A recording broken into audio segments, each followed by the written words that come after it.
2000ல கோயம்புத்தூர் பக்கத்துல ஒரு பையன் பிறக்கிறான். அப்பா ஒரு போலீஸ் ஆபீசர். அவர் வச்சிருந்த ராயல் என்ஃபீல்டு எடுத்து ஒரு நாளாவது ஓட்டியே ஆகணுன்ற கனவோடையே வளர ஆரம்பிக்கிறான். ஆனா இவங்க அப்பா அந்த பையன் ஸ்கூல் படிச்சிட்டு இருக்கும்போது இறந்து போயிடுறாரு. கொஞ்ச நாளுக்கு அப்புறம் அந்த பைக்கை வச்சு ஒரு யூடியூப் சேனல் ஆரம்பிச்சு வீடியோ எடுத்து போடுறாரு. இதை பார்த்த இவங்க ஃப்ரெண்ட்ஸ் எல்லாம் இந்த மாதிரி தான் வீடியோ போட போறனா தயவு செய்து ஸ்டாப் பண்ணிரு, உன்னை பாக்குறதுக்கே ரொம்ப கேவலமா இருக்குன்னு சொல்லியிருக்காங்க. யார் என்ன சொன்னாலும் பரவாயில்லன்னு சொல்லி கொஞ்ச நாள் வீடியோ போறாரு. பெருசா ரீச் கிடைக்கல. இவரும் அந்த சேனலை விட்டுட்டு ஒரு புதுசா ஒரு பைக் வாங்கி நியூவா ஒரு சேனல் ஆரம்பிக்கிறாரு.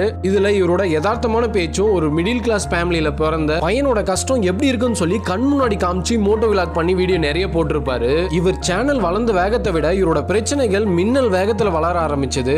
ஆனா எவ்வளவுதான் பிரச்சனை வந்தாலும் மாவீரன் மாதிரி அடிச்சு உதைச்சு யாரோட உதவியும் இல்லாம தன்னோட கடின உழைப்பால் மட்டும் இன்னைக்கு மஞ்சள் வீரன்ற ஒரு படத்துல ஹீரோவா நடிக்கிற அளவுக்கு வளர்ந்து நிக்கிறார். அன்னைக்கு உன்னெல்லாம் பார்க்கவே கேவலமா இருக்குன்னு சொன்ன அந்த பையன் தான் இன்னைக்கு டிடிஎஃப் வாசனா உயர்ந்து நிக்கிறாரு. இவரை பிடிக்கணும் டிடிஎஃப்னு கமெண்ட் பண்ணுங்க, பார்க்கலாம் 1 lakh கமெண்ட் வருதான்னு.